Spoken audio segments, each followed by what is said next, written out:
निकल थोड़े आज कोई बहन साहब का है। अरे आज तो परम पूज्य बाबा साहब डॉक्टर अम्बेडकर का है जिनकी जयंती मना रहे हो। ये बाबा साहब का चिंता जो आज जाएगा चुनाव निशान था वो बट गए कितने दड़ों में टूट गए, बांस को तोड़ दिया, बट गए, अलग अलग संगठन बना दिए, देहाती जंगल में चला गया, ऐसी ताज मिट्टी में मिलाया क्या मानव साहब और बहन ने किया। और हमारी भी एक कोशिश रहेगी हमेशा जिस पार्टी ने कभी बाबा साहब को सीटने नहीं दिया बीजेपी का दुश्मन है, हम इसको देख लेंगे। और 20% 2 महीने बावजूद तबलीग के धरती पर बहुजन समाज के लोगों को पता लग गया कि देश में वोट लेकर गलती कर दी, ताकि मुस्लिम को भी पता लग गया। बहुजन को इस प्रांगण में मौजूद सभी सम्मानित साथियों को उनके जन्म दिवस के मौके पर बहुजन समाज पार्टी की ओर से हार्दिक शुभकामनाएं। Bahujan Samaj party बामसे DS four के संस्थापक, इस सदी के महानायक, इस देश की राजनीति की दूरी को बदलने वाले माननीय कांशीराम साहब को नमन करते हुए बहुजन समाज पार्टी की राष्ट्रीय अध्यक्षा आयरन लेडी,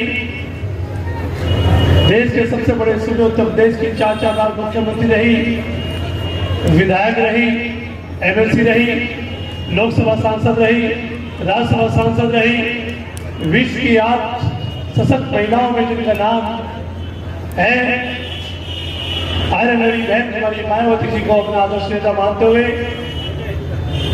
उनके दिशा निर्देशन नीतियों में आस्था विश्वास रखते हुए आज मंच पर मौजूद आज की सभा के हमारे मुख्य अतिथि दिल्ली प्रदेश के नौजवान अध्यक्ष जो एक बूथ से लेके आज बहुजन समाज पार्टी के प्रदेश अध्यक्ष हैं, वो हमारे बीच में मंचासीन है। दूसरे हमारे नौजवान साथी बहुजन समाज पार्टी के स्टेट के कोऑर्डिनेटर केंद्र की ओर से भाई सुरेश आर्य जी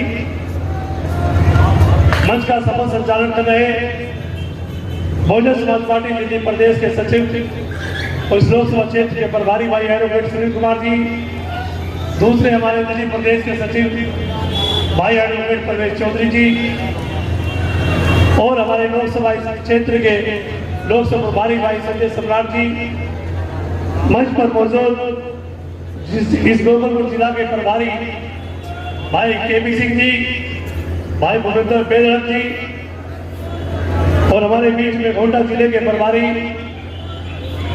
मानव राजकुमार जी, वीएस पंकज जी, जिला के अध्यक्ष भाई रामनाथ गौतम जी, गोपालपुर के जिला अध्यक्ष भाई संजय चौधरी जी और मेरे सामने बैठे सभी बहुजन समाज पार्टी के जिला वार्ड विधानसभा के सम्मानित साथियों और मेरे सामने बैठी हमारी मातृशक्ति जो भजनपुरा से आई है, रानी जी, स्वाति जी भी बैठी और गायक मंडली विनोद जी उनकी टीम और सभी सम्मानित नौजवान साथियों, विजय सिंह सुबेदार जी, सभी विधानसभा के अध्यक्ष जो आए हैं, उन सभी का आदर सम्मान करते हुए सम्मानित साथियों 9 बजने में 6 मिनट है तो 6 मिनट तो मैं दे सकता हूँ भाई, गलती हमारी नहीं, हम तो टाइम से आए है ना। 9 बजे 15 मिनट है, गलती हमारी नहीं, हम टाइम से आए हैं। फिर भी आज आप लोगों ने बाबा साहब के लिए जो व्यवस्था की है वो आप सराहनीय है और जो टॉपिक रखा है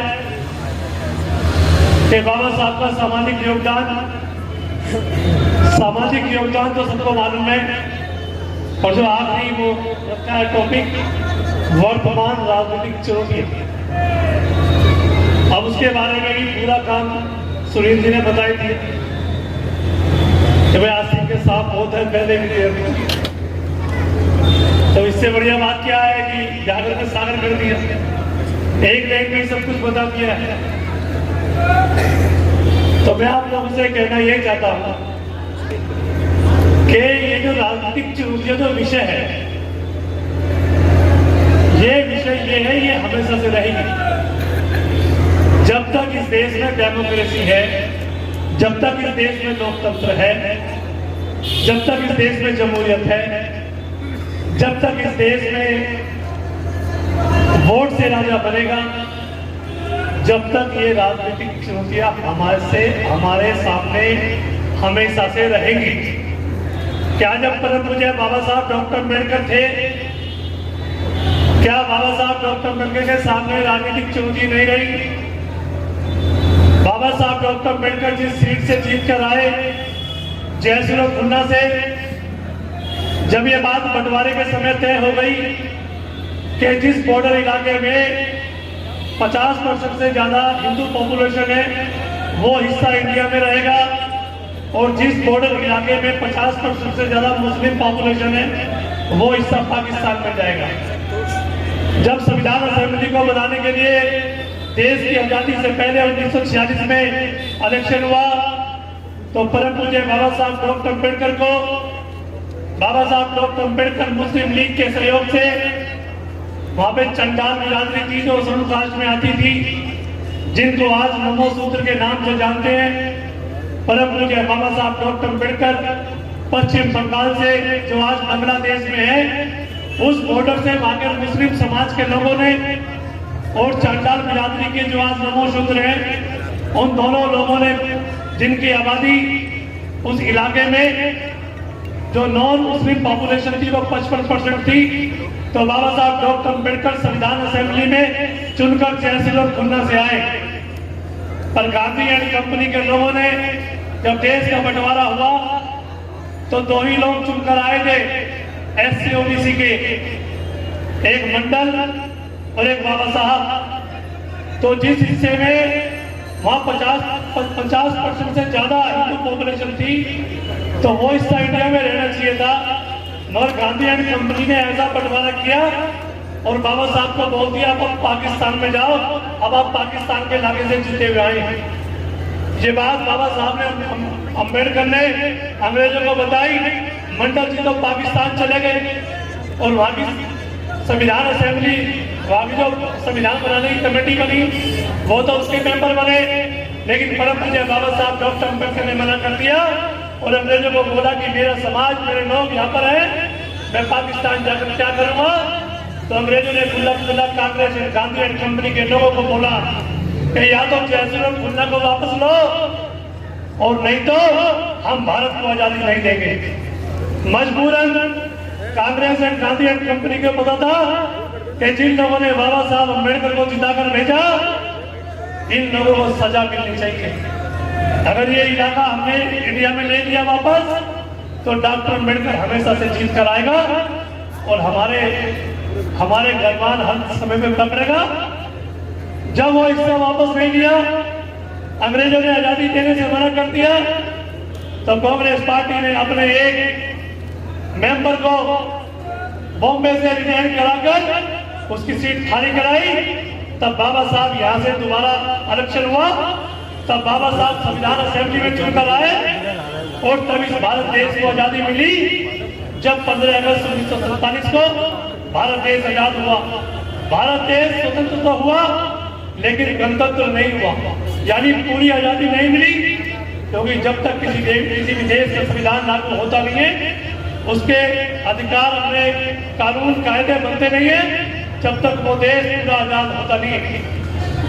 इसलिए इस देश को आजाद कराने के लिए भी इस देश में हजारों साल से पीड़ित 5000 साल से गुलामों को गुलामी का एहसास कराकर उनके अधिकारों को सुनिश्चित करने का काम जिंदगी के हर पहलू में, चाहे शिक्षा का क्षेत्र हो, आर्थिक क्षेत्र हो, राजनीतिक क्षेत्र हो, धार्मिक क्षेत्र हो, हर क्षेत्र में बाबा साहब डॉक्टर अम्बेडकर ने इस देश का संविधान लागू कर इस देश में पैदा होने वाले सिख, मुस्लिम, ईसाई, बुद्धिस्ट, जैन और पारसी सभी को हर क्षेत्र में अधिकार दिया।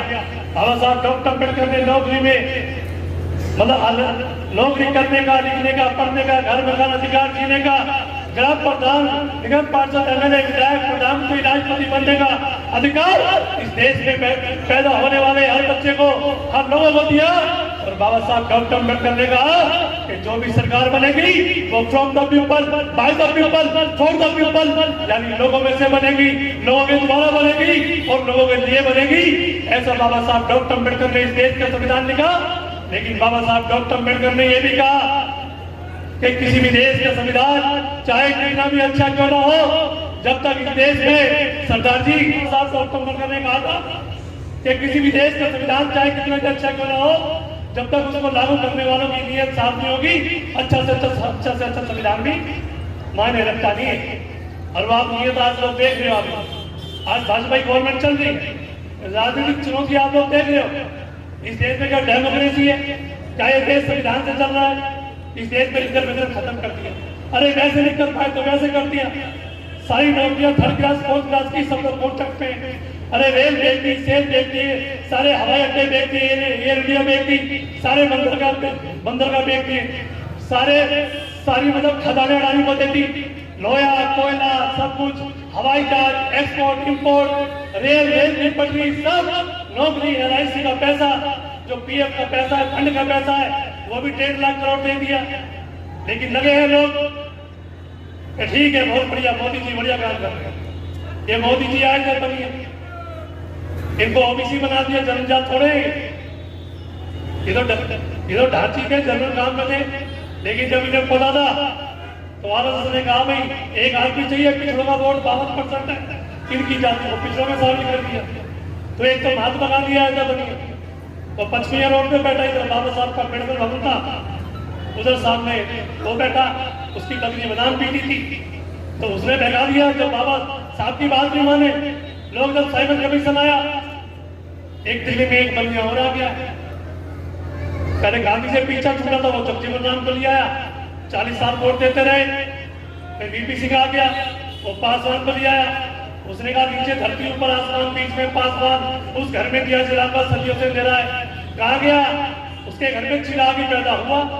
अब चिराग जैसी हो गया, उसकी पार्टी भी गई, अब चिराग भी गया। कर दिया ना बीजेपी ने बढ़िया में। आज नाम ले वाली है कोई जगजीवन राम के खानदान का और पासवान के नाम का। और ये BSP है ना, BSP ये महापुरुषों में त्याग, तपस्या, बलिदान का मूवमेंट है। छत्रपति साहू जी महाराज, महात्मा ज्योतिबा फुले, नारायण गुरु, पेरियार, बाबा साहब अम्बेडकर और कांशीराम और आज बहन जी, लोग कहते हैं कि BSP कल खत्म हुई, आज खत्म हुई। इस धरती पे कोई माई का लाल ऐसा नहीं है जो बहुजन समाज पार्टी को खत्म कर पाए। अरे महापुरुष नहीं रहे, सबका BSP खत्म हो गई। मान्यवर साहब नहीं रहे तो क्या BSP खत्म हो गई? आज बहन जी है, साहब ने अपने जीते जी बहन जी को त्याग कर दिया। आज बहन जी अपने जीते जी अपने यहाँ पे हर स्टेट में लीडरशिप तो है, तैयार है। आज बहुजन समाज पार्टी कोई छोटी मोटी पार्टी नहीं, इस देश की राष्ट्रीय पार्टी है और देश की 30 नंबर की ताकत है। अभी 5 दिन पहले अखबार में NCP, तृणमूल, ममता की, उनकी सबकी राजनीति खत्म हुई है 3 पार्टी की। लेकिन ये हाथी जो है, जो लोग बाबा साहब ने कहा था आगरा में कि मुझे मेरे पढ़े लिखे समाज के लोगों ने धोखा दिया है। अरे हाथी BSP का थोड़े है, हाथी कोई बहन जी साहब का है। अरे हाथी तो परम पूज्य बाबा साहब डॉक्टर अम्बेडकर का है, जिनकी जयंती बना रहे हो। ये बाबा साहब का चिंता जो आज का चुनाव निशान था, वो बट गए कितने धड़ों में, टूट गए, बांध से को तोड़ दिया, बट गए, अलग अलग संगठन बना दिए। ये हाथी जंगल में चला गया। मानव कांशीराम साहब को बुरा लगा, एक समझौता हुआ, उन्होंने कहा कि गांधी अम्बेडकर का समझौता हुआ, गायकवाड़ जी ने समझौता किया, गांधी के हिस्से में सारी सीटें आई लोकसभा की और बाबा साहब के हिस्से में 1 सीट थी MP की, और आज तय का समझौता हो गया। साहब का बुरा लगा जो जंगल में हाथी छोड़ दिया था RBI ने। मानवर कांशीराम साहब ने कन्याकुमारी से कश्मीर तक और पुरी से पोरबंदर तक 4000 किलोमीटर साइकिल चलाकर इस देश के कोने कोने में समाज को इकट्ठा कर वोट पे रैली की और 14 अप्रैल सन 1984 को बहुजन समाज पार्टी का गठन किया। और जब बहुजन समाज पार्टी इस देश की राष्ट्रीय पार्टी बनी और इस जंगल में जो छोड़ा हुआ हाथी था, इसको मानवर कांशीराम साहब ने आज एक राष्ट्रीय पार्टी के रूप में ये आज आपके बीच में है। हमें समय अपने गिरबान में झांककर देखना होगा। क्या नेता कोई नहीं है BSP में? नेता एक है, बहन जी, या कोई भी काम होता है लगे सब लोकसभा का प्रोग्राम है, लोकसभा वालों की जिम्मेदारी है। विधानसभा 10 क्या कर रहे हैं? 10 में से 6। कोई एक आदमी की जिम्मेदारी थोड़ी होती है, कोई टीम वर्क है, सबको जिम्मेदारी लेनी चाहिए। मेरे दोनों चुनाव की टीम है, सब लोग हैं, आप लोग हल्के में ले रहे हैं। राजनीतिक चुनौती तो यही है कि सब लोग ये भूल जाते हैं कि अगर मैं विधानसभा में हूं, मैं जिला में हूं, मेरी अपनी जिम्मेदारी है कि मैं 10, 20, 50 आदमी लेकर आऊंगा। एक दूसरे में उंगली उठा के कुछ हासिल होने वाला नहीं है। ये सभी लोगों की जिम्मेदारी है और सभी लोग बराबर के जिम्मेदार हैं। कोई एक आदमी जिम्मेदार नहीं हो सकता। इसलिए मैं कहना आप लोगों से ये चाहता हूं कि सबसे पहले आप लोग संगठन को तो दुरुस्त करने का काम चल रहा है अभी बराबर। अभी 1 साल का समय है 2024 का। अपने आप में नेता बनते रहे ना, कोई तुम्हें नेता मानेगा नहीं। जब तक जनता पीछे नहीं है, जब तक कोई नेता नहीं है। इसलिए बहुजन समाज पार्टी राजनीतिक पार्टी बाद में है, पहले महापुरुषों का आंदोलन है, मूवमेंट है। जिस आदमी ने राजनीति पार्टी समझने की भूल करी और ईगो में रहा, वो बहुत जल्दी बेकार हो जाता है। वो हमारे किसी काम का रहता नहीं है वो। इसलिए मूवमेंट को देखो, आपस में कोई बात है करो, लेकिन जब अगर यहाँ पता है कि कहीं समाज में निकलना है या बाहर जाना है, तो पार्टी का झंडा, इसकी मान और सम्मान का ध्यान कितना रखते हो, वो इस बात से यहाँ पे आज पता ये यहाँ पर चल जाता है। इसलिए राजनीतिक चुनौती तो यही है कि हमें अपने संगठन को मजबूत करना पड़ेगा। पहले हम मजबूत हो गए। चुनौती का तो हमें पता है कि दुश्मन साहब तो कहते थे कि कांग्रेस सामने आता है, बीजेपी नागनाथ है। बीजेपी तो कोबरा है, सामने से बात कर रहा है, वो कर ही रहा है ना सब कुछ। और कांग्रेस साहब कहते थे कि Congress is a green snake in green grass, Congress हरी घास में हरा सांप है, उसको तुम्हें पता ही नहीं। तो जैसी बीएसपी बनी 84 में और 84 में इंदिरा गांधी की हत्या हुई, तो इतनी सीट कांग्रेस जीती 84 में कि आज तक जीत नहीं पाई। 400 से ऊपर उसके सांसद जीते। लेकिन आज अगर कांग्रेस की मट्टी पलीत है तो उसका कारण है बहुजन समाज पार्टी उठ नहीं पाई है। आज साहब कहते थे पहले कांग्रेस के लपेट में 40 साल से इसने दे रखा है, क्योंकि यही कांग्रेस थी जिसने बाबा साहब को जीते दी, पार्लियामेंट में जीत कर आने दिया नहीं। बाबा साहब को इस्तीफा देकर जाना पड़ा, पार्लियामेंट को छोड़ना पड़ा। बाबा साहब को अवार्ड लेकर आए, हिंदू कोड भी लेकर आए, लेकिन बाबा साहब कांग्रेस ने बाबा साहब को जीतने नहीं दिया। ऐसी कांग्रेस को मिट्टी में मिलाने का मानव कांसी राम साहब और बहन जी ने किया। और हमारी भी एक कोशिश रहेगी हमेशा कि जिस पार्टी ने कभी बाबा साहब को जीतने नहीं दिया, बीजेपी का दुश्मन है, हम इसको देख लेंगे। और जब बहन जी उत्तर प्रदेश में आई है, सरकार बनी है, बीजेपी खड्डे में गई है। और जब सभा आई है, बीजेपी वहां पर ऊपर गई है। आज समझ में आ रहा है सब लोग जो कांड हो रहे हैं, सब लोग बुलडोजर चल रहे हैं, जो भी हत्याएं हो रही है, कोई संविधान नहीं है सत्ता में, कोई कानून नहीं चल रहा है, कोई कानून का राज नहीं चल रहा। उत्तर प्रदेश की जनता देख रही है आने वाले समय में, अभी जो चुनाव होगा नहीं होगा, उत्तर प्रदेश की जनता वहां को जवाब देगी। मुझे लग रहा है दिल्ली के लोगों को भी शर्म तभी आएगी, जब वहां को चुपान आएगा तभी आएगी। अरे उत्तर प्रदेश के लोगों की समझ में तो आ गया, बाय इलेक्शन हुआ, 12% वोट पड़ा, एक एमएलए जीता, सब मशीन की सेटिंग थी। अरे लोग बहन जी आती थी, बहन जी जाती नहीं, क्यों भाई? 2 महीने बाद बाय इलेक्शन हुआ। आजमगढ़ में जब मुलायम सिंह मरे, उनकी सीट खाली हुई, तो बाय इलेक्शन हुआ नहीं हुआ 2 महीने बाद, 2.5 महीने बाद वहां से गुड्डू जमानी इलेक्शन लड़ा एमपी का। कितने परसेंट वोट पड़ा? 30%। 2 महीने बाद उत्तर प्रदेश की धरती पर बहुजन समाज के लोगों को पता लग गया कि अखिलेश ने वोट देकर गलती कर दी। बाकी मुस्लिम को भी पता लग गया, बहुजन को भी। और 2 महीने बाद ही 30% वोट पड़ा। और हमारे में जीतने वाले में 20, 25, 30 लाख डिफरेंस था सभा में। तो बैंक हुआ कि नहीं हुआ बात? तो क्योंकि ईवीएम सेट नहीं थी, बाय इलेक्शन था। तो तुम्हारी राजनीति समझ में आ रही कि नहीं आ रही?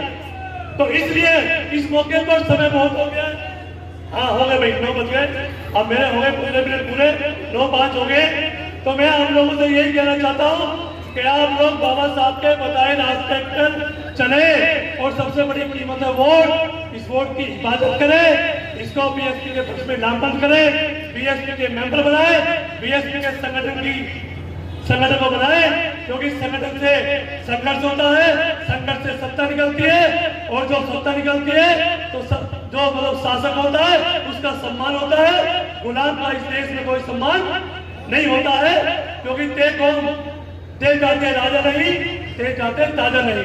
जो जनता कौम होती है, जो जनता कौम होती है वो अपने महापुरुषों का अपमान बर्दाश्त करती है।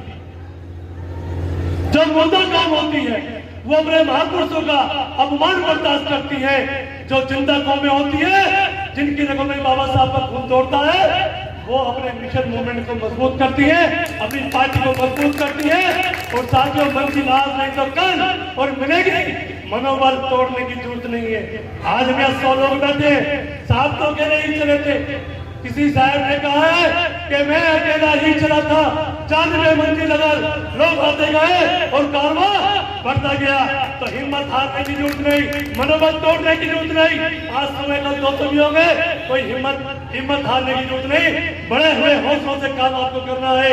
इन्हीं शब्दों के साथ, जो चुनना चाहते नहीं उसे इंसान कहते हैं, और बदलते जो जमाने को उसे बहन कुमारी मायावती काशी राम कहते हैं। जय भीम, जय भारत, नमो बुद्धाय। आज हम जोरदार नारा लगाएंगे, परम पूज्य बाबा साहब डॉक्टर अम्बेडकर अमर रहे, अमर रहे। परम पूज्य बाबा साहब डॉक्टर अम्बेडकर रहे, अमर है। मानव कांशीराम साहब अमर रहे, अमर है। बहन कुमारी मायावती जिंदाबाद, जिंदाबाद जिंदाबाद। पीएसपी की क्या पहचान, नीला झंडा हर निशान, पीएसपी की क्या पहचान, नीला झंडा हर निशान। कब तक सूरज चांद रहेगा, बाबा तेरा नाम रहेगा, कब तक सूरज चांद रहेगा। बाबा तेरा नाम रहेगा। जय भारत, नमो बुद्धाय, जय कांशीराम साहब।